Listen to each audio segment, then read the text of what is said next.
Daiane já está ali em cima. Abram suas Bíblias, Evangelho de João, capítulo 20.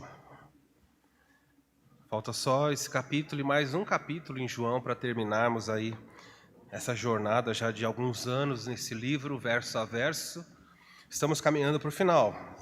Aperta o cinto aí, nós vamos concluir esse livro. Vá orando aí para que possamos pensar em outro livro. Ainda não decidi o próximo livro, mas Deus sabe, já tem em mente aí o próximo, aquilo que nós vamos estudar por alguns anos depois que terminarmos.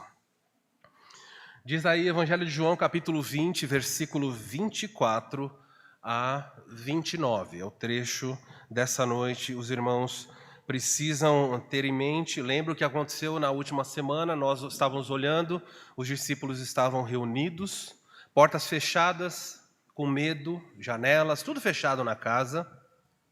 E Jesus aparece no meio deles. As pessoas gostam de debater, especular sobre o que aconteceu, como foi isso. Nós não sabemos. Não sabemos se Jesus entrou pela parede, atravessou. Não sabemos. O corpo ressurreto tem características, embora ele possa ser tocado, embora ele possa comer, embora tudo aquilo que nós já vimos fazendo o corpo glorificado, ele também tem poder de reagir de maneira diferente com a matéria. Então, tanto faz se ele entrou pela porta trancada ou se ele apareceu no meio deles, o que me parece o que o texto aponta mais para isso. O fato é que esse pessoal está com medo. Jesus diz: a paz esteja convosco, a paz esteja convosco. Nós falamos que Jesus resolve os nossos temores, que Jesus nos ajuda na nossa fraqueza de fé. E o povo apavorado, ele falou: me dá alguma coisa para comer, porque eles estavam incrédulos. E ele está mostrando, olha, um fantasma. Não que exista fantasma, mas o judeu acreditava nisso, que era possível um espírito andar por aí sem um corpo. Isso é uma crença, inclusive nos nossos dias é uma crença comum. Já ouviram sobre, as pessoas falam assim, uma alma desencarnada, não é? Não passa perto do cemitério, eu escuto vozes, não sei o que e tal. Esse tipo de coisa, bobagem, tá bom? Não existe alma penada, a não ser galinhas, coisas assim, mas almas mesmo humanas, não tem nada disso aí não, que para com essa bobagem. Morreu, corpo vai ser destruído. Cemitério, crematório, qualquer coisa assim. E a alma? O espírito volta a Deus, a alma e espírito é a mesma coisa. Volta a Deus do crente e do incrédulo, vai para o inferno. É definitivo isso? Não, isso é temporário. O inferno é um lugar temporário? É um lugar temporário. Tormento temporário. Um tormento menor. Não é o pior lugar? Não, tem um lugar muito pior. Vem lá na frente. E a alma? A alma do crente vai para o céu. É o lugar definitivo? Não. Tem gente que acha passar a eternidade no céu. Não. Céu não é eternidade. Tanto que a igreja volta com Cristo para a terra. E vive na terra 1000 anos. E depois? Ele fala, novos céus e nova terra. Não é o céu o destino final. Nosso destino final é o que é chamado de eternidade futura. Novos céus e nova terra. O céu é temporário. Pastor, não sabia. Está sabendo agora. Temporário. Então, vai passar um tempinho lá e volta. Vai ser bom. Por que eu falei isso aí? Foi tanta digressão aqui que já perdi o raciocínio do que eu estava falando. Por causa do corpo ressurreto, ok? Eles estavam com medo, Jesus aparece, acalma eles, ajuda eles na tristeza, ajuda na fé, come para que eles possam ver, sopra sobre eles o Espírito Santo. Nós já vimos ali que era uma capacitação temporária para que eles pudessem ter ousadia para servir. E Jesus diz, vão para o mundo afora. Quem vocês declararem os pecados perdoados, serão perdoados. E quem vocês retiverem os pecados, ou seja, quem vocês disserem, os seus pecados não estão perdoados, não serão perdoados. Não significa que discípulo nem apóstolo tem poder de perdoar pecado ou reter pecado. Mas o fato que ele quer ensinar aqui é a declaração. Eu e você podemos fazer isso o tempo inteiro. Você prega o evangelho para alguém, a pessoa aceita Jesus, você diz o quê? Os seus pecados estão perdoados. E se a pessoa fala, não, eu não quero aceitar Jesus, então você diz, os seus pecados não estão perdoados. É só isso. Não, desse versículo surgiu o confessionário do catolicismo romano, mas está errado. Ninguém tem poder de perdoar pecados. O próprio Jesus mostrou que era correta a ideia dos discípulos. Lá em Marcos 5, quando desceram um paralítico, e ele olha para o rapaz e diz: os seus pecados estão perdoados. E as pessoas começam a discutir entre si e falam: só Deus pode perdoar pecados, este homem está blasfemando. E aí Jesus diz: para que vocês saibam que eu posso perdoar pecados, levanta, pega a sua cama e anda. Então ele faz um prodígio para mostrar a autoridade que ele tem. Ok? Mas nós não temos. Se você disser, os seus pecados são perdoados, não vai acontecer nada. Você só pode dizer para alguém que os pecados são perdoados, no sentido da culpa ser sido paga, se a pessoa crê em Cristo. Ok? É isso aí. Então vamos caminhar um pouquinho dentro da trajetória do texto dessa noite. Diz assim, verso 24. Ora, Tomé, um dos 12, chamado Dídimo, não estava com eles quando veio Jesus, na semana passada. É isso que ele está falando. Disseram-lhe então os outros discípulos: vimos o Senhor. Mas ele respondeu: se eu não vir nas suas mãos o sinal dos cravos, e ali não puser o meu dedo, e não puser a minha mão no seu lado, de modo algum acreditarei. Passados 8 dias, estavam outra vez reunidos os seus discípulos e Tomé com eles. Estando as portas trancadas, veio Jesus e pôs-se no meio e disse-lhes: paz seja convosco. E logo disse a Tomé: põe aqui o teu dedo e vê as minhas mãos. Chega também a tua mão e põe no meu lado. Não seja incrédulo, mas crente. Respondeu-lhe Tomé: Senhor meu e Deus meu. Disse-lhe Jesus: porque me vistes, crestes? Bem-aventurados que não viram e creram. Até aí o texto dessa noite, vamos caminhar um pouco mais aí, observando algumas lições. Quando nós falamos a respeito da fé, precisamos entender, vai passando para mim que não funciona. Agora foi. Vamos ver. Muito bem. A pergunta inicial é essa daqui, ó. Você crê ou ainda quer mais provas? É uma coisa fundamental. Nós estamos caminhando para o final de João. Se a essa altura você ainda não consegue crer, muitas pessoas acham que o fato dos parentes, dos amigos do trabalho, da escola, vizinhos, familiares não se converterem, as pessoas dizem assim: olha, eu queria ter mais evidências. Se eu tivesse mais provas, eu tenho certeza que as pessoas acreditariam. Mas isso não é verdade. O texto aqui nos mostra que não é verdade. Mesmo que essas pessoas vissem Jesus ressurreto, mesmo que essas pessoas testemunhassem eventos prodigiosos, como João registrou ao longo de todo esse livro, as pessoas não vão crer se Deus não abrir o coração para que elas entendam. Veja, esse texto aqui em questão está mostrando um dos apóstolos escolhido para ser coluna da igreja. Andou 3 anos com Cristo. Só que na primeira vez que Jesus aparece, ele não está lá. Não estava, não viu. Mas quem testemunha para ele? A mãe de Jesus testemunha, Maria Madalena testemunha. Os outros 10 apóstolos testemunham. Pedro falou: eu vi o Senhor.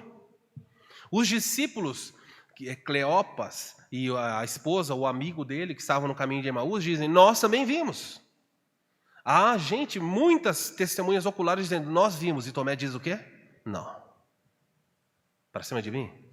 Vocês acham que eu sou bobo? Vocês ficaram loucos? Perderam o juízo? Vocês estão... Olha, desculpa. Eu não sou como vocês, assim, tão ingênuo. Não, mas nós vimos. Eu lamento, é que a emoção de vocês está perturbada. Eu não acredito nem se eu vir. Eu preciso colocar o dedo. E não é só na mão, não.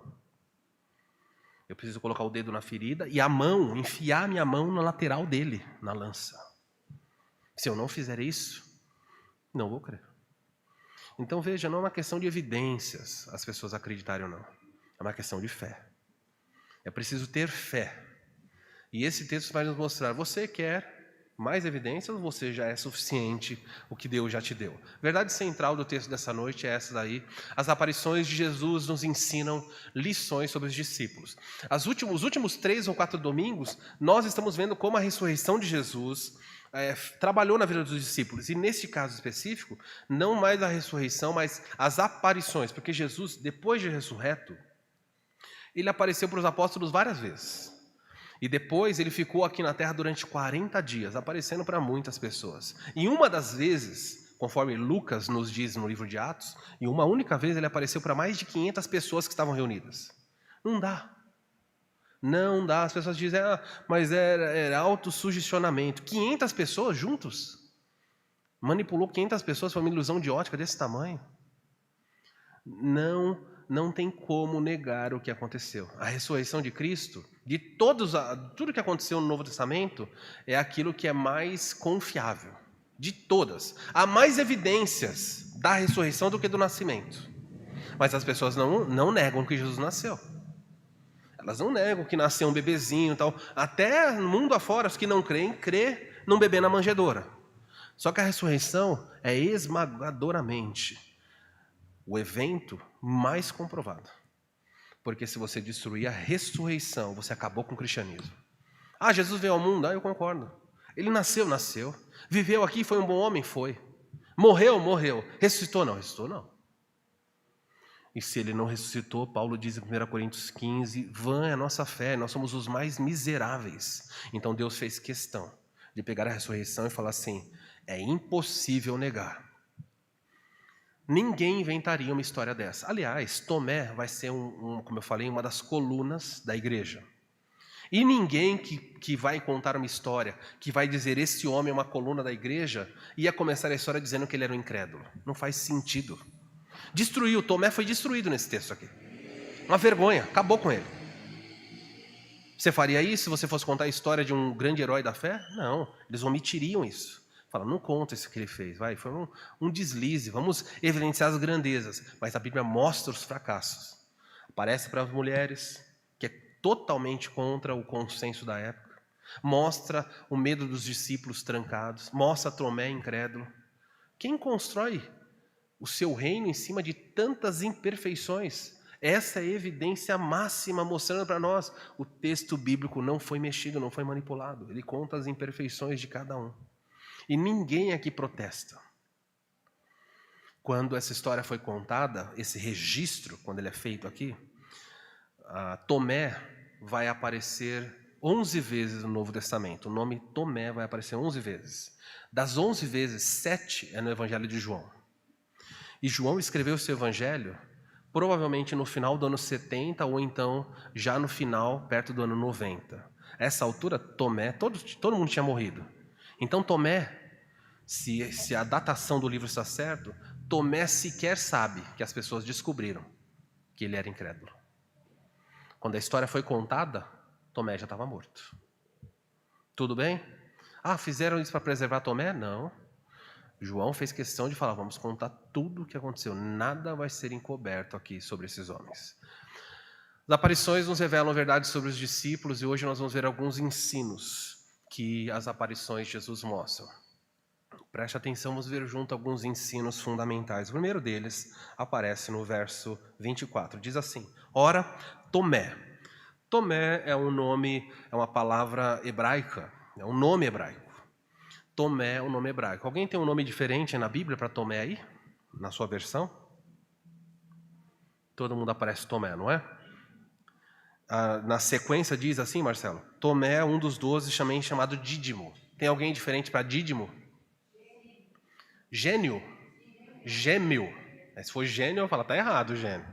Mas não, gênio, mas não vamos distrair que não importa. A palavra Tomé é a palavra hebraica para referir-se ao termo gêmeo. Gêmeo mesmo de, esses dois são gêmeos. É isso aí. Tomé significa gêmeo. Então as pessoas debatem e dizem, não, esse homem tinha um irmão gêmeo ou uma irmã gêmea. Não sabemos se nasceram de um mesmo óvulo, ou chamados univitelinos, ou de óvulos separados. Mas normalmente se dava o nome por alguma característica. por alguma evidência. Então chamaram ele de Tomé. Tomé é o nome hebraico, que significa gêmeo. E como é que os gentios, que falavam grego na região da Galiléia, onde Tomé estava, a palavra Tomé em hebraico ou a palavra Dídimo em grego, ambas significam gêmeo. Então, se você vê, tem a Bíblia chamada Dídimo, a palavra dis em grego é dois. Então, aí que vem, tá vendo? Ele tem um irmão gêmeo. Nós não temos nenhuma evidência, não aparece mais nada, simplesmente que ele é chamado assim. Tomé, um dos 12, também chamado Dídimo, pega a sua caneta, se você tiver, e marca aí. Não estava com eles quando veio Jesus. Essa é a primeira lição desse texto. É preciso que você entenda. São coisas que às vezes passam desapercebidas na leitura, mas é preciso que você perceba. Quando nós olhamos para o versículo 19, olha o que aparece. Ao cair da tarde daquele primeiro dia da semana, trancadas as portas da casa, onde estavam, depois de estavam, como é que está na sua Bíblia, versículo 19? Na minha versão diz, estavam os discípulos. Os discípulos estavam reunidos no dia em que Jesus ressuscitou. O grupo de discípulos, Judas já estava morto. Os 11 discípulos planejavam ou desejavam estar juntos, eles estão com medo. Mas eu quero que você guarde uma informação importante. Nesse dia, por razões completamente desconhecidas, só estão os 10. Tomé não está, e o texto deixa bem claro. Tomé não estava com eles. João quis enfatizar isso. Onde os discípulos estavam reunidos, Tomé não estava com eles. E por quê? Eu gosto de pensar, gente, é interessante. O que será que fez com que Tomé não estivesse com eles? A essa altura, quando Tomé não está com eles, lembra que era na viração do dia, Maria e outras já tinham testemunhado. Nós vimos Jesus, mas Tomé não estava ali. Todos eles estão reunidos numa casa só. O único que está faltando é Tomé. E as pessoas perguntam, onde Tomé estava? O onde não é importante. Mas a pergunta é, por que Tomé? E somente Tomé não estava com eles. Alguns comentaristas dizem, olha, não vamos tacar pedra em Tomé. Tomé não estava lá, por quê? Porque Tomé era responsável, não sei de onde tiraram isso, mas Tomé era o responsável por sair fazer compras para que eles pudessem comer naquele tempo ali. Aí você fala, de onde tiraram isso? Então nós não sabemos. Podemos dizer que saiu para fazer compra, buscar comida? Não era a tarefa dos homens. Normalmente não era o que aconteceria aqui. E talvez João poderia escrever. Tomé não estava conosco porque saiu para buscar comida. Mas não parece que acontece. Então Tomé não está lá. E se passarmos a noite aqui especulando por que ele não estava, não vamos chegar a lugar nenhum. Mas eu queria que você guardasse a seguinte informação. Se a ausência dele foi justificada por alguma tarefa ou injustificada, pouco importa. Porque o que acontece com Tomé é a primeira lição desse texto. Esse texto está mostrando que existe um prejuízo para os ausentes. Presta bem atenção.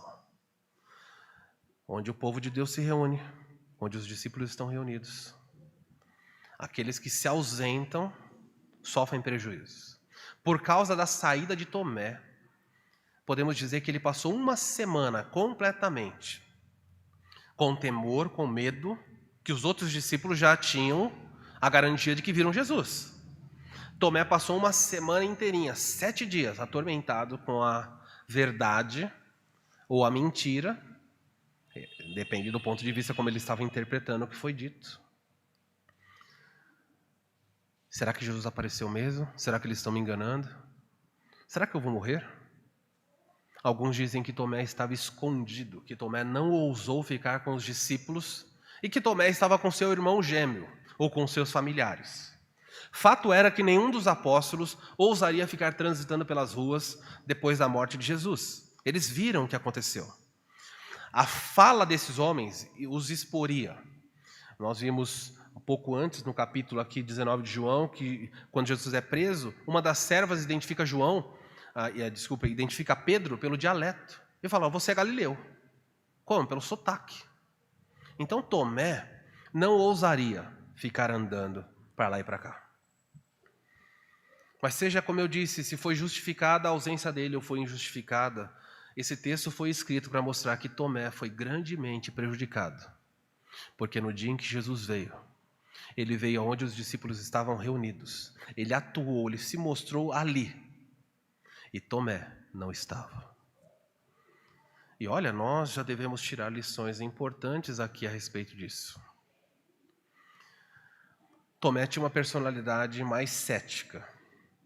Vocês lembram os outros trechos? Eu falei que o Evangelho de João é vasto, pelo menos 7 evidências, 7 maneiras de abordar a história ou contar trechos sobre Tomé. Volte para o capítulo 11, vamos ver se nós conseguimos identificar um pouquinho aqui o perfil psicológico desse homem. Veja se você aprende um pouquinho sobre Tomé. Nós voltamos para o capítulo 11, já pregamos esse capítulo e o que você está vendo aí é que Lázaro vai morrer, ok? Versículo 3, 11:3. Mandaram, pois, as irmãs de Lázaro dizer a Jesus: Senhor, está enfermo aquele a quem amas. Ao receber a notícia, disse Jesus: essa enfermidade não é para a morte, sim para a glória de Deus, a fim de que o Filho de Deus seja por ela glorificado. Ora, amava Jesus a Marta e a sua irmã, e a Lázaro. Quando, pois, soube que Lázaro estava doente, a minha versão diz, ainda se demorou. Ele recebeu a notícia, Lázaro está muito doente, Senhor. Jesus demorou, de propósito, para que Lázaro morresse mesmo. Nossa, que amor, né, Jesus? É isso aí. Vou deixar ele morrer, eu tenho um propósito nisso. E o texto diz, depois disse aos discípulos, vamos outra vez para a Judéia. Ele estava na Galileia. Vamos outra vez para a Judéia. Disseram-lhe os discípulos, nós não sabemos quem falou isso, então agora você fica aí, você pode escolher o seu candidato predileto. Disseram-lhe os discípulos, mestre, ainda agora os judeus procuravam apedrejar-te e voltas para lá? Jesus, não estou entendendo. A gente acabou de sair de lá e queriam apedrejar a gente, o senhor quer voltar para lá? Muito bem, continua aí. Respondeu Jesus, não são 12 as horas dos dias? Se alguém andar de dia não tropeça, porque vê a luz deste mundo. Mas se andar de noite tropeça, porque nele não há luz. Isto dizia e depois lhes acrescentou claramente. O nosso amigo Lázaro adormeceu e eu vou despertá-lo. Disseram-lhe, pois, os discípulos. De novo, pode escolher um candidato aqui para quem disse isso aqui. Senhor, se ele dorme, está salvo. Alguém disse para Jesus, querem matar a gente lá, você vai voltar para lá? Jesus falou, vamos. Ah, por quê? Porque Lázaro está dormindo e eu vou acordá-lo. Mas se ele está dormindo, qual é o problema? Ele está salvo, deixa ele dormir. Coitado, deixa ele dormir. E aí Jesus claramente diz, verso 13, Jesus, porém, falara a respeito da morte de Lázaro, mas eles supunham que tivesse falado a respeito do sono. Então Jesus lhes disse claramente, Lázaro morreu. E por vossa causa me alegro de não estar lá, para que vos possais crer. Mas vamos ter com ele. Jesus falou, Lázaro está morto, vamos voltar para lá. Verso 16, olha que lindo, aí aparece Tomé. Agora identificado por nome. Tomé, chamado Dídimo, disse aos seus condiscípulos. Falou para Jesus? Não falou para Jesus. Tomé vira e fala para os outros 11. E ele diz o seguinte, vamos também nós para morrermos com ele. Gente, os comentaristas dizem que Tomé fez uma declaração de fé. Gente, para de ter medo, vamos com Jesus e vamos morrer com Jesus se for necessário. Será que foi isso? Obviamente que não, por favor, obviamente não. Esse homem está sendo profundamente irônico. Ah, Lázaro morreu, então vamos lá, vamos morrer com ele também. Vamos lá, pessoal. Só que ele não fala para Jesus, ele vai para os 12. Legal, Senhor, a gente foi lá, querem apedrejar, vai voltar para lá? Vou. Por quê? Lázaro está dormindo, então deixa ele dormir, está tranquilo. Não, Lázaro morreu. Ah, então vamos lá, vamos morrer com ele também. Esse é o tom das palavras de quem? Do grande apóstolo Tomé. Vamos lá. Vamos morrer com ele. Então você vai construindo a personalidade. Vai para o capítulo 14. Jesus está prestes a ir embora. Ah,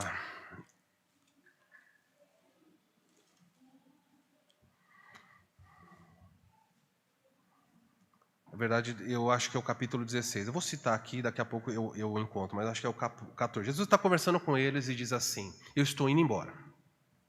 E enquanto ele está indo embora, Tomé pergunta o seguinte: Senhor, para onde você vai? Qual é o caminho? Jesus sabe. Vocês sabem para onde eu vou. Vocês sabem exatamente para onde eu vou. E Tomé vira e fala assim: como é que nós vamos saber o caminho se nós não sabemos para onde você vai? Versículo 14. Olha aí, capítulo 14, versículo 4. Verso 3, 14, 3. E quando eu for e vos preparar lugar, voltarei e vos receberei para mim mesmo, para que onde eu esteja, vocês também estejam.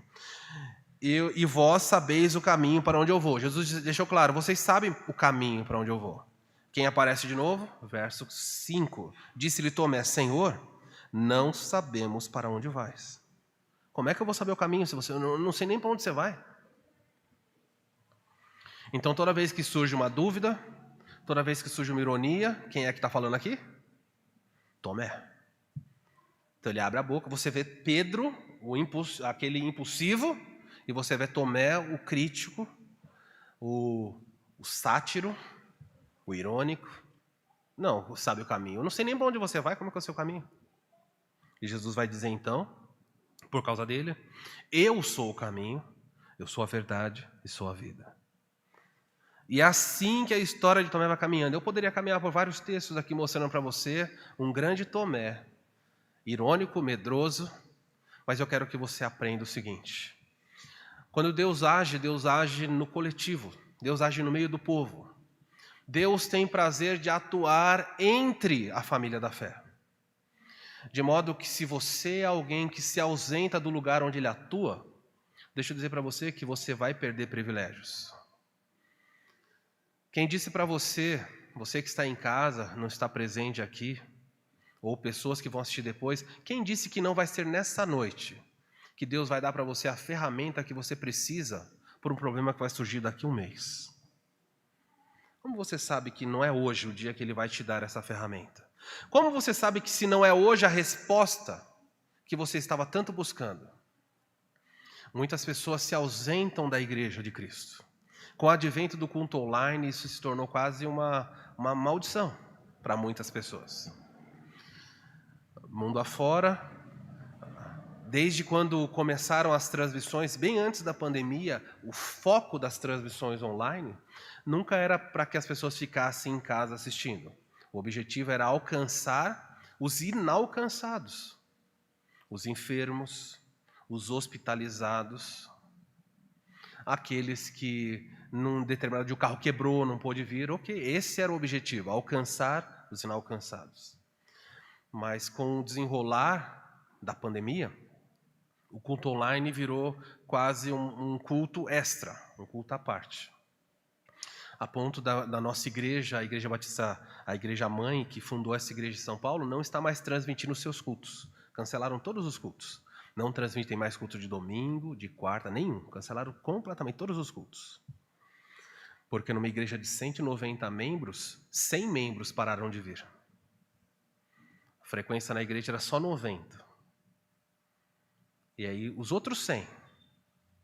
Vocês estão assistindo? Estamos online. E a igreja de São Paulo decidiu, nós não vamos mais contribuir para que você continue.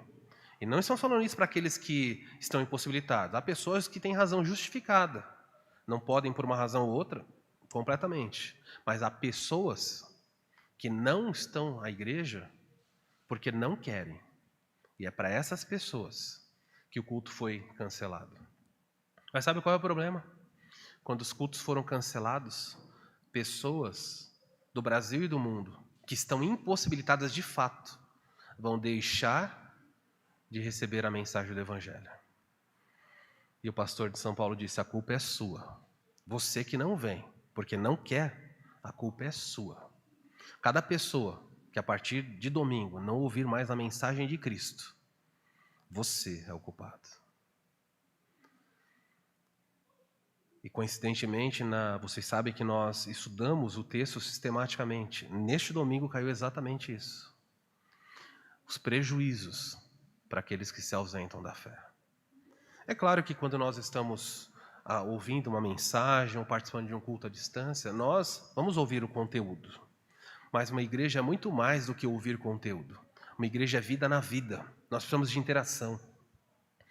Nós somos um corpo. Nós precisamos olhar um nos olhos do outro. E quando a pandemia acabar, nós precisamos nos relacionar. A igreja é um organismo dinâmico. As crianças precisam ouvir e ver os seus pais, ver outros irmãos, descobrindo que não estão sozinhos. É em grupos de oração de terça-feira, quando nós tínhamos aqui, que você pode descobrir que tem outra pessoa passando exatamente pelo seu dilema. É em grupos pequenos de oração que muitas pessoas que têm dificuldade de orar, e durante a pandemia se esconderam mais ainda, podem num grupo de oração com 4, 5, orar, ter que orar em público, com medo, tremendo de medo. Mas são estimulados a falar, a conversar, porque tem um grupo ali, e alguém pede para você ora, e você não vai falar não. Então você vai lá e ora. Existem benefícios no coletivo que não existem na distância. E esse texto aqui, você vê claramente, 11 reunidos, um não estava. E esse discípulo entrou para a história toda, 2 milênios de história, como discípulo incrédulo. Por quê? Porque ele não estava lá, quando Jesus apareceu. E a minha pergunta para você é, se hoje Deus atuasse poderosamente entre nós aqui, consegue lembrar de alguém que perdeu esse benefício? Você já pensou se Deus realizasse um prodígio espantoso aqui? Tremendo, no meio desse culto aparecesse um anjo. E você contasse para as pessoas, você sabe o que aconteceu? Domingo nós vimos um anjo, 6 asas, flutuando sobre a igreja. O que os seus irmãos diriam para você? Você está louco. Meu Deus, perdeu a razão. Insano. Ou se você dissesse para alguém assim, olha, Deus falou no meu coração nesse culto, eu não sei o que aconteceu. Mas quando eu ouvi a igreja cantando, algo aconteceu comigo.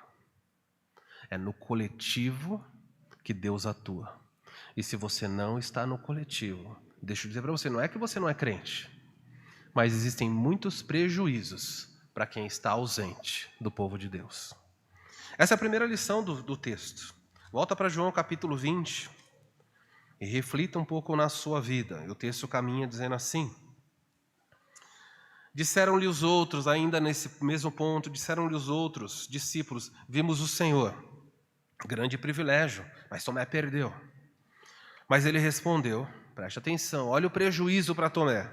Se eu não vir as suas mãos, se você tem uma memória fotográfica, veja a sequência do que ele vai apresentar. Número 1, se eu não vir as suas mãos, a primeira coisa que eu tenho que ver é as suas mãos, porque eu sei que ele foi pregado nas mãos. Uma digressão bem rápida, testemunhas de Jeová pregam por aí que Jesus foi crucificado numa estaca, e que ele foi crucificado no pulso, então ele foi colocado numa posição assim, e foi colocado um prego aqui. Aí você vê o texto aqui que Tomé fala o quê? Se eu não vir as suas, você sabe onde ele foi pregado. E mais, em outros evangelhos fala assim, os pregos em suas mãos. Os pregos, isso mostra que são mais do que um. Se alguém for preso numa estaca, quantos pregos vão aqui? Um só. Mas se você crucificar alguém, os pregos. Fecha a digressão aqui, as tolices que essa seita ensina. Se eu não vir as mãos, sinal dos cravos, olha aí no plural, e ali não puser o dedo, segunda coisa que ele fala, se eu vir as mãos de Jesus, eu não acredito. Eu tenho que ver, depois eu vou pegar o meu dedo e vou colocar no buraco aonde o prego passou. Eu não sei se você já teve que limpar ferimento de alguém, um ferimento grande. Tomé diz, eu quero colocar o dedo dentro do... Eu acho que ele não refletiu muito bem, mas ele está deixando claro para os discípulos. Olha, alguns dizem assim, eu só acredito vendo. Tomé falou, não vendo não. Eu tenho que ver e sentir para crer. E Tomé diz mais, e eu tenho que colocar a minha mão no seu lado. Gente, ele pediu para pegar os 4 dedos e enfiar na lateral, na costela de Jesus. Tem um cunhado que uma vez passou mal, quando pediram ele para tirar a pele do frango. Ele foi limpar o frango. Alguém falou, não foi isso, Helena? Estava na casa da senhora, colocaram o frango lá. E ela falou, você pode tirar a pele? Ele pegou a pele, começou a puxar a pele, começou a passar mal. Ia desfalecer, porque estava mexendo na pele do frango, passou mal. Tomé falou, eu quero enfiar a mão dentro da costela de Jesus, vivo.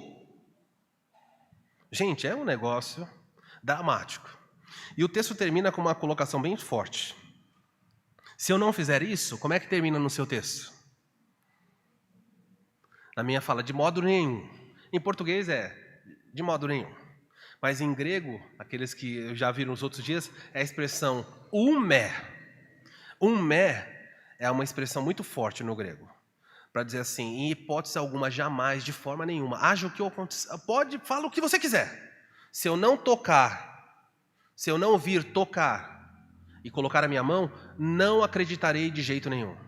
Pois deixa eu dizer para você que hoje muitas igrejas, Brasil afora, e muitas pessoas que se dizem crentes, trocam o eu creio pelo eu sinto. É isso que Tomé está falando. Eu vou acreditar em Deus se eu sentir. Eu fui nesse culto e não senti nada. Hoje o culto foi tão frio. O pessoal cantou, não senti nada. Eu gosto quando naquele culto e as coisas acontecem, eu sinto um arrepio. A pessoa fala, Deus estava aqui. Era só frio, era só fechar a janela, o arrepio ia embora. Pois deixa eu dizer para você, que no campo do eu sinto, o diabo também atua. Mas no campo do eu creio, não. Quando as pessoas vão à igreja para sentir, o diabo deita e rola. Se você vai para a igreja e fala, Senhor, eu quero te sentir hoje. Mas a gente ora assim, não é? Eu quero sentir o Senhor aqui. O que é que você está pedindo? Você quer que Ele toque você? Porque a fé, ela existe mesmo quando você não sente. Fé é fé exatamente porque você não está sentindo e não está vendo. E Deus está buscando pessoas. E nesse texto vai mostrar para Tomé, você é um incrédulo, Tomé. 3 anos comigo ainda quer fazer isso? Então toma cuidado, porque quem se ausenta toma prejuízos. E se você se tornar um cristão dos sentidos, lamento dizer para você que o diabo vai enganar você. Eu preciso ver, eu preciso sentir. Você não precisa nada disso, você precisa crer. É assim que a Bíblia nos ensina. O texto vai caminhar e a segunda lição desse texto é bem clara, diz aí. Nós vamos ver um pouquinho sobre a fraqueza dos discípulos. É a segunda lição. A primeira é que há prejuízo para quem se ausenta, e a segunda é que existe uma fraqueza muito grande nos discípulos. Todos os discípulos aí, sem exceção alguma, eles demonstraram fraqueza. Passados 8 dias de passagem, faz um círculo aí no 8 dias, porque isso mexe com a cabeça das pessoas. Qual é o problema com a palavra 8 dias? Jesus apareceu a primeira vez quando? Que dia era da semana? Domingo. E agora ele vai aparecer 8 dias depois. Que dia vai dar? Vai cair na segunda. Mas nós sabemos que ele apareceu no outro domingo. E não na segunda. Então você começa a falar, peraí. Começa a fazer conta, fazer uma coisa errada aqui. Pela conta dos judeus, terça-feira era o 3º dia depois do domingo. Mas eu não tenho, se eu for explicar agora, vai ficar todo mundo aqui maluquinho. Mas só para você entender, a contagem dos judeus era uma contagem complexa mesmo. Existiam formas de contar judaicas, existiam formas de contar pelo calendário romano, eles tinham calendários lunares, tinham calendários solares, eles contavam parte do dia como um dia todo, mas nós sabemos que Jesus vai aparecer no próximo domingo, e vão ser 8 dias depois dessa aparição. Então o que nós estamos vendo aqui é que Jesus vai aparecer no finalzinho da tarde do domingo, que ainda não virou o dia, que vira 6 horas. Mas deu 6 horas, quando foi 6 horas da noite de domingo, já começou a segunda-feira. Então, se você fizer a conta dessa forma, vai dar 8 dias depois. Mas pela fé, só para você entender que não tem nenhuma contradição aí, não tem nenhum erro. Assim como Jesus falou, assim como Jonas ficou 3 dias e 3 noites no ventre do peixe, eu vou ficar 3 dias e 3 noites no ventre da terra. Mas ele morre sexta e ressuscita no domingo, só dá 1 dia e meio. E aí eu expliquei para vocês como funciona. Parte da sexta, 1 dia. Sábado inteiro, 1 dia. Parte da madrugada do domingo, mais 1 dia. Era assim que ele contava. E nós fazemos isso numa boa. Não foi, tá forçando o texto. Não, você trabalha. Qual é o seu horário de trabalho? Uma faxineira vai à sua casa. E ela trabalhou 4 horas. Ela vai receber quanto? 1 diária. É assim que ela recebe. Então, se ela for 2 períodos para você, ou se ela trabalhar 2 períodos de 6 horas, ela fala assim, eu trabalhei 2 dias para você. Você fala, não, você trabalhou só 12 horas. É assim que você paga ela? Então, você vai trabalhar para mim 5 dias... aliás, 6 horas por dia, né? No final na sexta-feira deu 30 horas. Você paga por hora para ela? Você pode falar, olha, 30 horas deu 24 horas, que é 1 dia, mais 6 horas. Assim, ela vai processar você.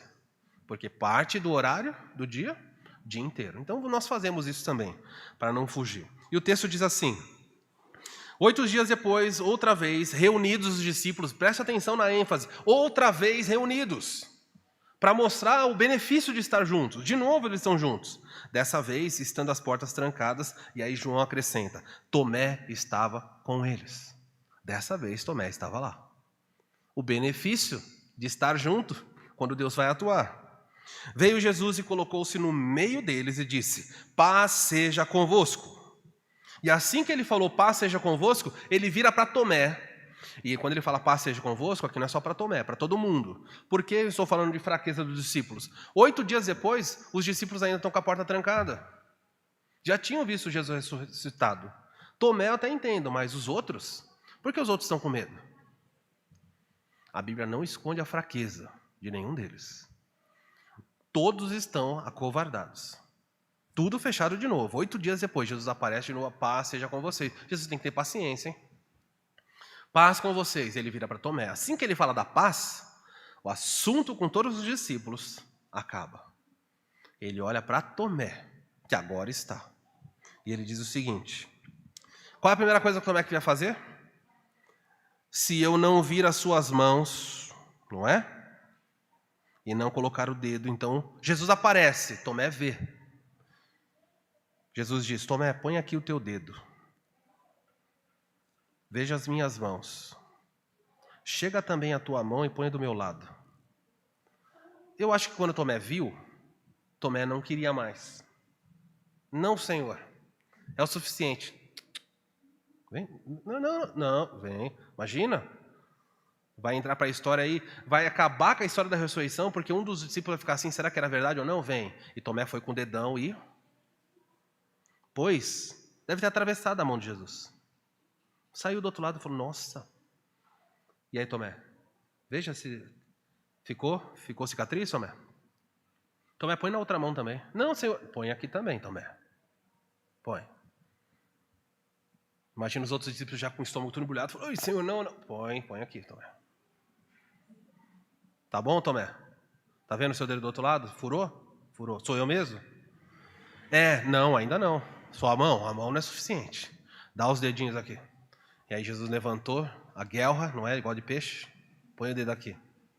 Pode imaginar Tomé? Gente, Tomé deve... E o interessante é que nenhum dos discípulos abre a boca. Há um silêncio mortal naquela sala.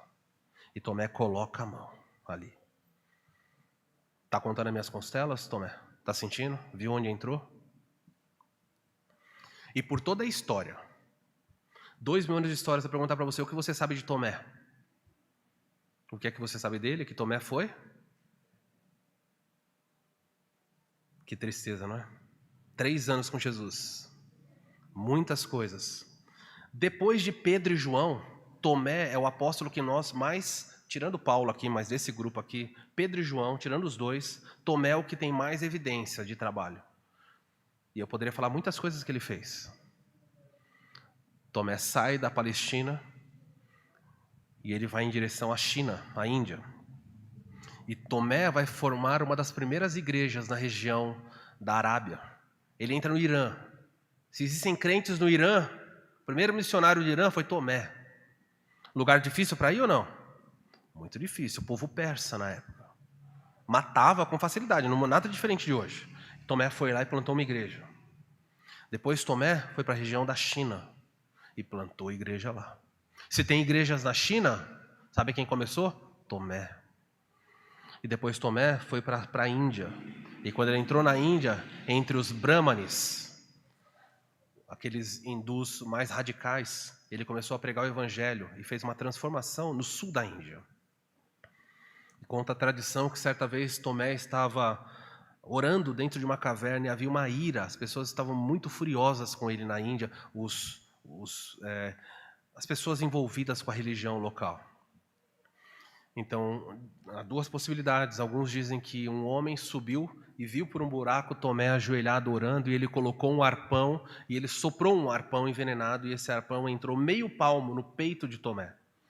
E Tomé caiu naquela caverna agonizando e o homem fugiu. Então Tomé se levanta, anda e vai até o lugar onde tem uma cruz de pedra. Ele cai sobre esse lugar e morre. Outros dizem, há uma inscrição, há uma grande pedra, uma cruz que foi achada com uma inscrição que eles não sabiam, rabiscos ilegíveis, mas depois, futuramente, alguém traduziu. E ela estava dizendo, aqui caiu Tomé, um discípulo de Jesus. Enterraram o corpo de Tomé, no sul da Índia. E o rei daquela região teve o seu filho muito enfermo, completamente tomado de uma doença. E não tinha mais quem curasse, porque Tomé fazia isso. Então ele mandou retirar os restos mortais de Tomé, para encostar no seu filho, o jovem príncipe, para que ele fosse curado. Mas quando chegaram na sepultura e abriram, o cadáver de Tomé não estava lá. Ele ressuscitou? Não. Os discípulos tiraram os restos mortais dele e levaram embora, provavelmente para a região do Ocidente. Diz a tradição que os ossos de Tomé, é uma tradição, não temos como provar, que os ossos de Tomé estão juntos com os de Paulo e Pedro em Roma. Não duvido disso, porque havia poder econômico suficiente para fazer isso aí. E nós sabemos que Pedro e Paulo morreram lá. E o rei, descontente, porque o cadáver daquele profeta não estava lá, mandou retirar a terra do lugar onde estava o corpo. E levou a terra e jogou sobre o jovem príncipe. E o jovem príncipe foi curado com a terra do sepulcro de Tomé. Mas tudo que nós sabemos de Tomé é da sua incredulidade. Quando nós não damos ouvidos, quando nós nos ausentamos do culto coletivo, da unidade de Cristo, há prejuízos. Quando nós nos esquecemos de colocar a fé no Senhor, nós demonstramos grande fraqueza. E o texto termina dizendo para nós, Jesus falando, Tomé, não seja incrédulo. Jesus faz uma repreensão para ele de Tomé, eu não quero que você seja assim, não seja incrédulo. E se ele está falando para Tomé não ser incrédulo, é que Tomé era incrédulo. Um apóstolo incrédulo, é isso mesmo. E talvez hoje você esteja sentado aqui, você também é incrédulo. Há algumas coisas que você fala assim, eu não acredito mais que Deus dá para fazer. Olha, isso daí, pastor, que você está falando, eu tenho um milagre que eu queria que Deus fizesse, eu só acredito vendo. Pode falar, olha, não vejo mais esperança. E Deus continua dizendo para os seus filhos, não sejam incrédulos, creiam. Creiam nele como Deus e creiam que ele, sendo Deus, atua. E quando Tomé toca, e quando Tomé vê, Tomé faz uma declaração e infelizmente essa declaração ficou nublada, porque foi a declaração mais forte dada no Novo Testamento. Olha o que ele diz, respondeu Tomé, Senhor meu e Deus meu. Nenhum dos discípulos tinha chamado Jesus de Deus. E Tomé fala, tu és o meu Senhor e o Senhor é Deus encarnado aqui. Mas nós só lembramos da sua incredulidade. Qual vai ser a história? Qual é o legado que você vai deixar da sua vida?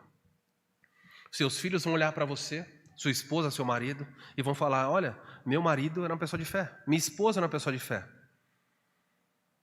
Os seus filhos olham para você e falam, meus pais são pessoas de fé. Os irmãos da igreja olham para você e falam, olha, pense em alguém de fé na igreja. Imediatamente aparece você? Ou você é um incrédulo? Ou você duvida de tudo? Você crê que Deus faz milagres? Você crê num Deus que ainda atua hoje, que está trabalhando? Não seja incrédulo, mas creia. Esse é o desafio da jornada cristã. Jesus termina com a última lição da aparição. A primeira é que há prejuízo para quem não está junto, quem se ausenta. O segundo é que existe fraqueza nos discípulos e Deus não quer que essa fraqueza continue. E por fim, existe uma bênção no crer, sem ver. E o texto termina assim, depois que Tomé diz essa declaração tão linda: Senhor meu e Deus meu. Jesus podia falar: parabéns, Tomé, porque não foi sangue ou carne que te revelou, foi meu Pai. De novo, Jesus vai colocar Tomé como um exemplo a não ser seguido nesse aspecto. Diz o seguinte: disse-lhe Jesus: porque me vistes, crestes? É uma pergunta aqui. Tomé, você creu porque viu? Qual é a resposta aqui? Sim ou não? Não. A resposta é não. Você creu porque viu? Tomé foi assim? Ele viu e creu? Quando é que ele creu? Ah, é porque você vê que você está crendo? Tomé ficou olhando. Não, Tomé, não é. Ver começou, mas você precisou tocar. A sua incredulidade é uma afronta. E Jesus termina assim: na verdade, disse-lhe Jesus, porque viste crestes, e aí Jesus termina: muito felizes, bem-aventurados que não viram e creram. Sabe do que ele está falando aqui? Sabe de quem ele está falando aqui? Você já viu Jesus ressurreto? Então por que você crê? Você já tocou em Jesus? Você falou com ele hoje? Alguns estão meio assim. Falou com ele hoje ou não? Falou? Como é que você sabe? Fala, pastor, não sei, a gente acredita, né? Não é assim? Gente, você não viu Jesus. Você não tocou em Jesus. Mas você veio a essa igreja. E você cantou. Há um Deus que o mundo diz é um Deus imaginário. Olha os loucos lá, estão cantando palavras ao ar. Mas Deus está aqui. Pode ter certeza disso. Isso é fé. Fé é ter a convicção de que Jesus Cristo, o Senhor Jesus, está entre nós. O seu Santo Espírito está entre nós. E mais do que entre nós, é preciso ter fé para acreditar que Ele está em nós. E esse Deus diz que se você crer nisso, você é uma pessoa muito feliz.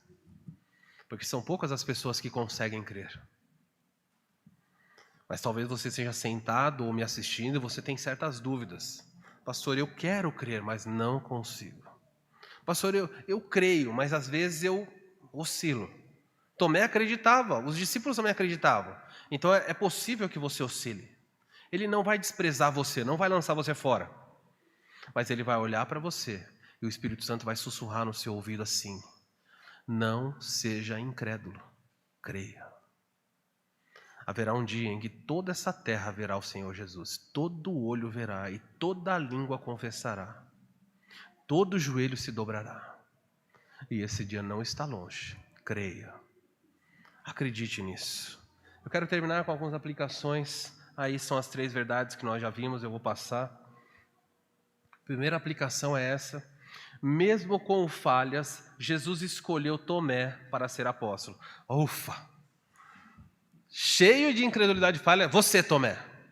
Dizem que o nome de Tomé, na verdade, seria o segundo nome. Não dá tempo de eu explorar isso agora, mas que o primeiro nome dele era Judas. Mas é possível. Jesus tinha muito Judas no grupo aqui. Tinha Judas Tadeu, tinha Simão Judas Iscariotes. Tem um grupo grande aqui de Judas. Um deles foi traidor. Tomé, Jesus escolheu ele sabendo das falhas dele. E ele escolhe a gente também. Todas as suas imperfeições, ele fala: vem me servir, olha só. Não é preciso ser perfeito para ser usado por Deus. Tem gente que acha: Deus vai me usar quando eu for perfeito. Não, vai usar do jeito que você é. Mas vai repreender você. Por quê? Seremos desafiados a mudar de postura. Pastor, eu sou imperfeito, Deus me usa? Usa. Eu posso ir do jeito que eu quiser a Deus? Pode, mas Ele vai te transformar. É assim que Ele vai fazer. Ele nunca vai deixar você desse jeito. Há um falso Deus sendo pregado aí, dizendo o seguinte: você é homossexual? Venha, Deus te aceita do jeito que você é. Verdade? Verdade. Deus aceita você drogado, homossexual, com vícios. Deus aceita você do jeito em que você está, mas Ele se recusa a deixar você assim, dessa maneira. Ele vai atuar na sua vida para que você mude. Você não pode vir do jeito que está e permanecer desse jeito, aí não. Ele não quer não. Segunda lição, segunda aplicação. Tomé às vezes tinha uma atitude bem pessimista, bem parecida com muitos crentes. Porém, ele obedecia a Jesus. Ele era pessimista. Ponto final. Essa é a verdade. Jamais deixe que seu pessimismo atrapalhe sua obediência a Cristo. Ah, pastor, não vai dar nada certo. As coisas estão indo de mal a pior nesse país. Ah, pode. Você quer ser pessimista? Você que vai sofrer com isso. Mas obedeça a Jesus. Não pare de obedecer porque você pensa, de que adianta? Estou pregando para meus filhos, eles nunca mudam. Eu eu não vejo mudança. Eu cansei de falar com meu marido. É igual falar com uma porta. Falo com a minha esposa. Obedeça. Obedeça e não seja pessimista. Eu voltei ali por engano. Terceira aplicação. Todos passamos por um momento de dúvida. Verdade ou não? Pura verdade. Todos nós duvidamos, uma hora ou outra. A história de Tomé mostra que devemos confiar em Deus mesmo quando não entendemos como é possível o que Ele faz. Precisa crer. Isso, e a última lição desse texto é essa. Ter evidências pode ajudar, como o Tomé teve aqui. Ter evidências pode ajudar, mas lembre-se, na maior parte das vezes o crente será chamado a crer sem ter nada para ver. Essa é a vida do crente. Às vezes Deus dá alguma evidência, mas na maioria, ao longo da sua vida, Deus vai te chamar para crer sem você ver e vai esperar você agir. Faça isso. Mas eu não estou vendo por quê. Faça sem entender. E quem faz isso na Bíblia é chamado de bem-aventurado. Essa é a lição do texto de hoje. Vamos orar. Você crê ou ainda espera por provas? Pai, nós queremos colocar diante do Senhor o nosso coração. Nós não somos diferentes de Tomé. Tomé não é um crente de segunda qualidade. Tomé é um ser humano falho como nós. Ao longo da nossa vida, não são poucas as vezes que nós somos irônicos, que nós duvidamos, que nós reclamamos. Senhor, que feliz é para os nossos ouvidos nessa noite saber que o Senhor não desistiu de Tomé. E que 8 dias depois o Senhor voltou só por causa dele. Não desista de nós, Senhor. Trabalhe em nós, nas nossas dúvidas e temores, nos modifica. E que nós possamos viver todos os dias dizendo, cremos em Deus Pai, cremos em Deus Filho, cremos no Santo Espírito de amor, cremos que a sua palavra não muda, cremos que o mundo pode passar, que as coisas podem mudar, mas o Senhor nunca falha. Isso é fé. Não é pelo que vemos, não é pelo que sentimos, mas pelo que a sua palavra diz. Sua palavra é verdade, ela não mente. O Senhor disse que estaria conosco todos os dias, e assim nós acreditamos. No meio da tempestade, no meio das dores, o Senhor é um Deus presente. Nos ajuda a crer mais e mais. Nós oramos em nome de Jesus. Amém. Vamos ficar em pé, vamos cantar essa canção muito propícia.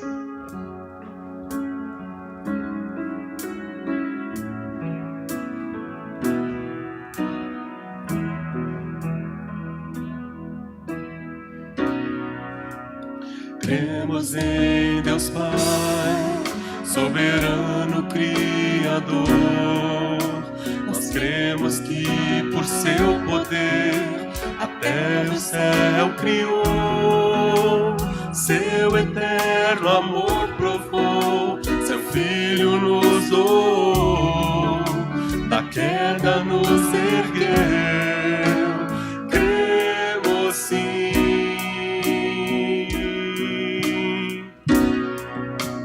Cremos em Jesus, unigênito do Pai, perfeito Deus e homem, autor da criação, sofreu sem merecer, morreu, mas ressurgiu, seu sangue nos remiu.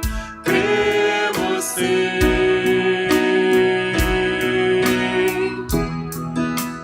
Pode a terra parar e o tempo passar, mas a palavra de Deus jamais passará.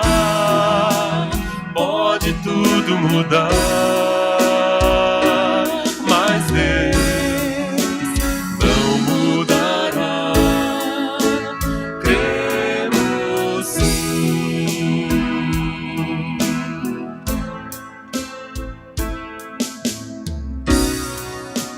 Cremos no Espírito, o Deus Consolador, um ser real com seu poder, nos une como irmãos. Os reinos têm em suas mãos, desfaz as forças do mal, o seu poder nos dá. Cremos sim.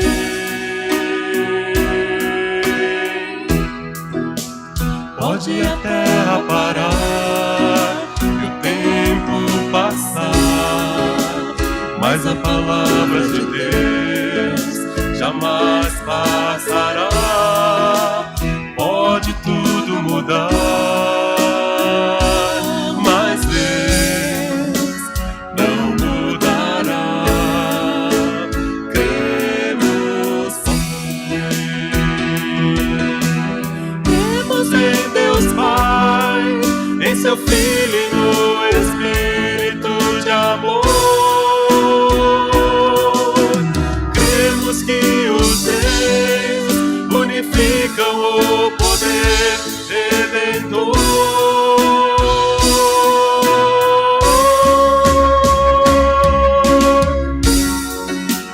Pode a terra parar e o tempo passar, mas a palavra de Deus jamais passará. Pode tudo mudar, mas Deus não mudará. Cremos, pode a terra parar e o tempo passar, mas a palavra de Deus jamais passará. Pode tudo mudar, mas Deus não mudará. Cremos sim. Cremos sim. Cremos sim. Os irmãos podem se assentar. Nós estamos caminhando para o final do nosso culto. Quando eu cheguei aqui, algumas pessoas perguntaram: pastor, por que você está de gravata? Pessoal, não pode, pastor, não pode usar gravata? Aí falaram: não, já brincaram comigo. É porque nós temos uma ocasião especial hoje. Queria convidar aqui um casal de irmãos da nossa igreja, irmão Evânio, irmã Kelly. Eles gostariam de partilhar conosco um momento especial na vida deles. Eles estão completando, por favor, subam aqui.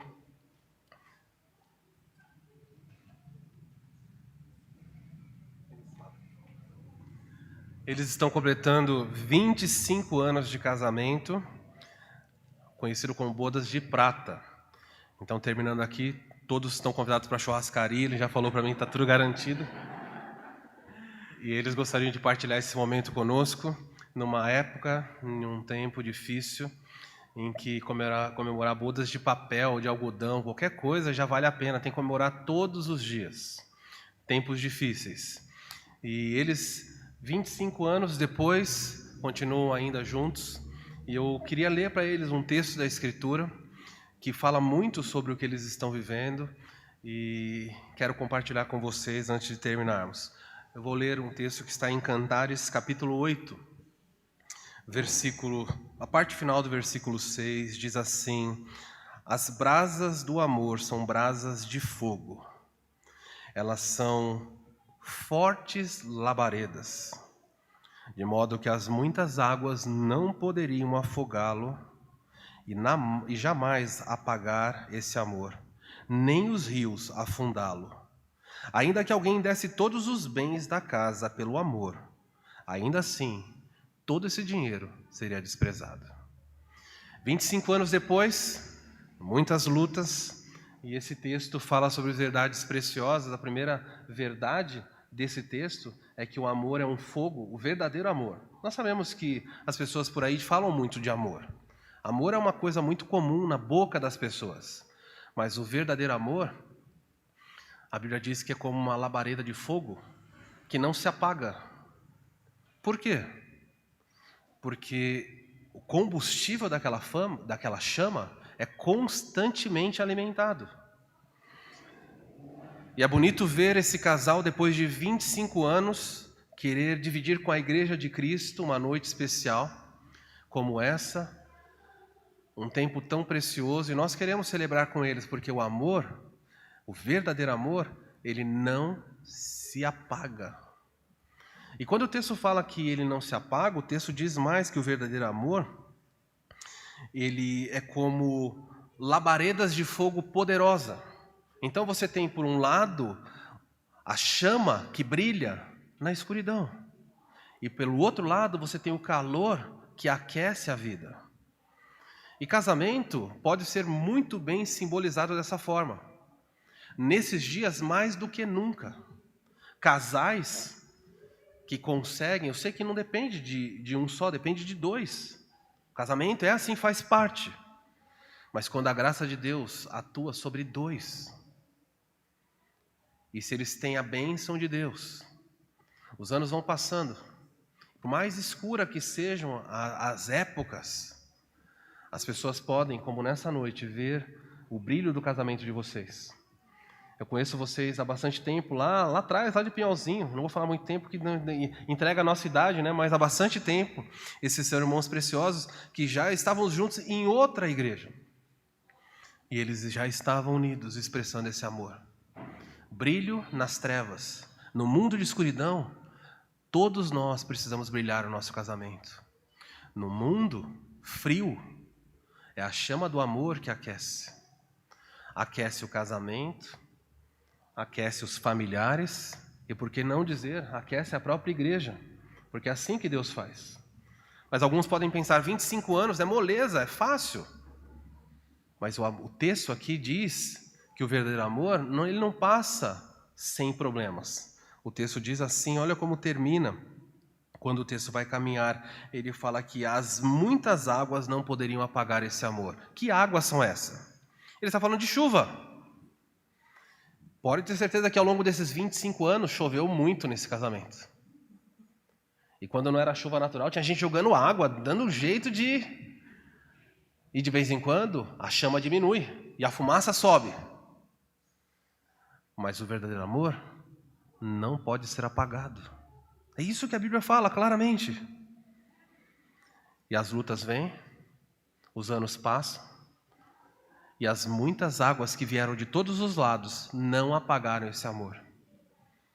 E o texto diz mais, dizendo assim, além das muitas águas, diz, depois que as muitas águas caíram, que são as chuvas, os rios transbordaram, e já que não puderam apagar, o texto diz assim, nem os rios puderam afogá-lo. Queridos, casamentos como o de vocês devem ser inspiração para nós, para a nossa igreja. Nós queremos que o casamento de vocês continue a brilhar, a luz de Cristo, continue a aquecer o amor, a chama entre vocês, beneficiando seus filhos, os netos que virão e toda a igreja de Cristo. E por mais que chova, e por mais que os rios transbordem, e por mais que os problemas da vida venham, que Deus dê a vocês a alegria de completar bodas de prata, de ouro, de diamante. Quem sabe depois o que vem de diamante? Não sabem, né? Bodas de carvalho, 80 anos. Deus dê a vocês, não sei porque o carvalho dura mais que o diamante, mas bodas de carvalho. Nós queremos muito louvar a Deus pelo casamento de vocês e nós agradecemos ao Senhor por poder partilhar desse amor.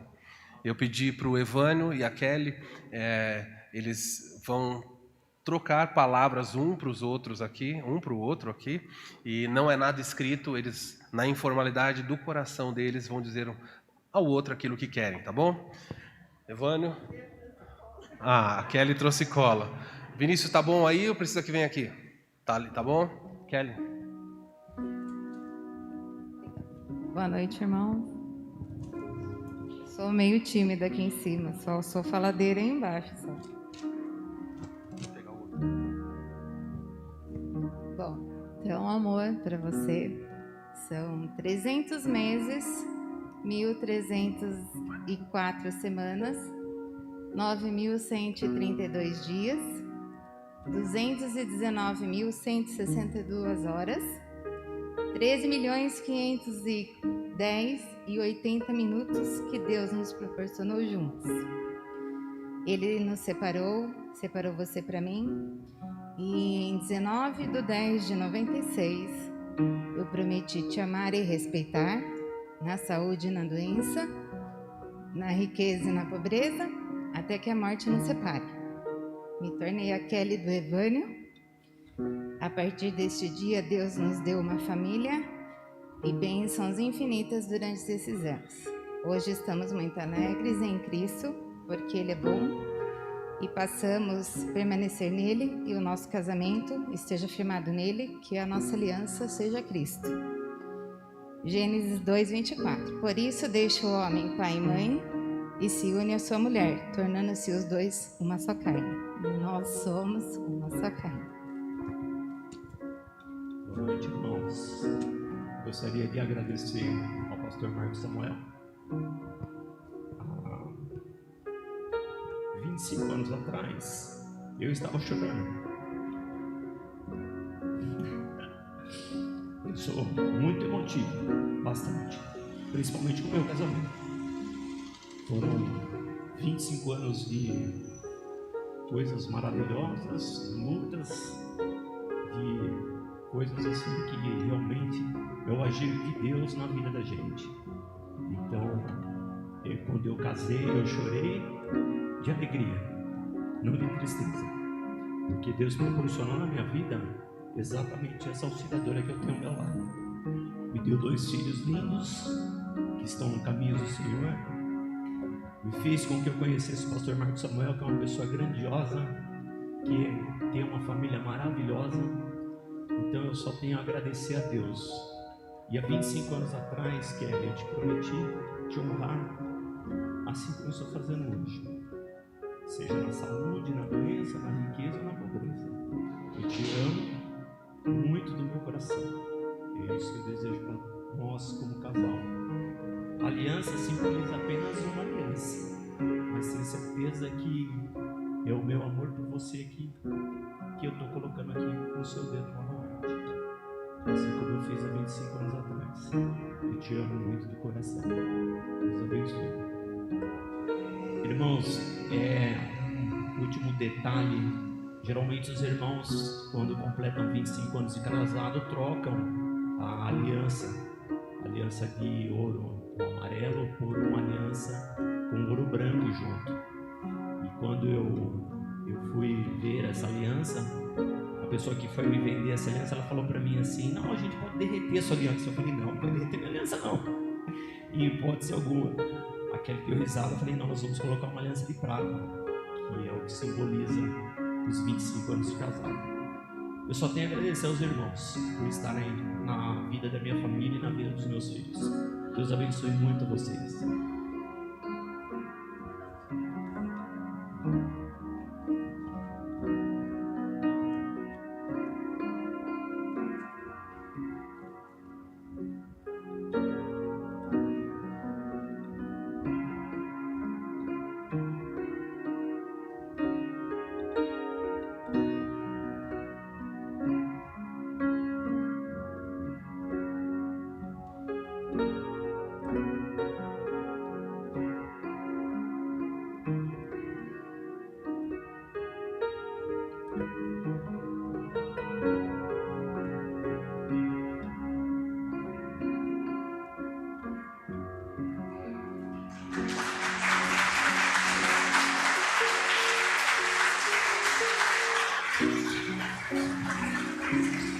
Nós vamos orar por eles.